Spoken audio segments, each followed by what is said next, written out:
Over the next hour or so, I'm going to share with you some deceptively simple, but really very effective strategies that you can use to enhance your energy, your effectiveness, of course, and also, we like to look to the long term, your sustainability. If I was going to isolate one single thing that I hear most commonly from individuals within organisations, it's that they have sort of issues around sort of productivity and performance. So a lot of people, for example, will find themselves being productive at certain times, but not at other times. Some people, to be honest, are a bit sort of clapped out, quite tired, and if this goes on, there's sustainability issues. And that, of course, affects the whole organisation. One of the key things that people can focus on is what they eat. It's our fuel. We're a bit like a car. If we don't put the right fuel into the engine, it's very difficult to get optimal performance.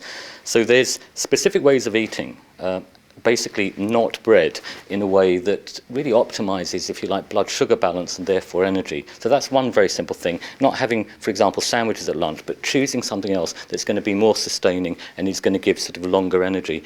So that includes things like, a meaty soup or a salad, possibly with some fish or meat in it, something of that nature. Connected with that, by the way, is hydration. It particularly affects mental concentration and mood.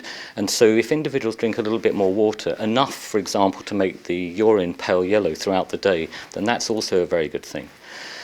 Another area that I think is important during the day is actually light exposure. We don't think very much about it, but it's very possible in the winter to get to work more or less in the dark and sort of leave work in the dark. And if we don't get any light exposure, it can affect brain chemicals like serotonin, which is important for mood, and ultimately later in the day, melatonin, that's important for a good night's sleep, basically. So I'd encourage people, if at all possible, when they have the opportunity, to at least get out at some point in the day. And if we're, for example, eating a better lunch, hydrating, getting a bit of light exposure in the day, then what we tend to have is, for example, a much more productive afternoon. And to be perfectly frank, most people tend to stutter a bit in the afternoon and have problems with energy that obviously impact on their performance.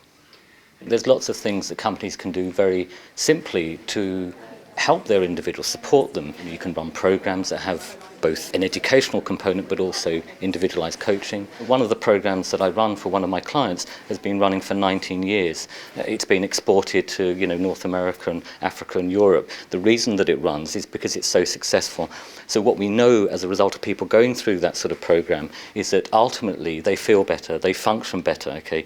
Their relationships at home are better, but also the relationships within the organization are better, and then you have, for example, greater engagement. You get greater productivity, both personally and obviously for the organisation. Sustainability is improved.